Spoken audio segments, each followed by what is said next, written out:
حتى نفوت نذهب إلى فندق.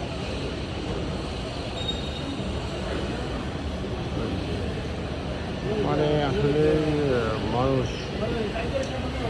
কীভাবে মানে এগুলো সে রোবটগুলো আমরা দেখি স্যার আজকে বাস্তবে দেখছি রোবটে এভাবে সব কিছু কমপ্লিট করছে। মানুষের মাথায় ধরার বিষয় কোনো বিষয় না। ওই দেখেন মাছগুলো কীভাবে ঘুরে বেড়াচ্ছে। ওকে, খুবই চমৎকার এবং ভেরি নাইস।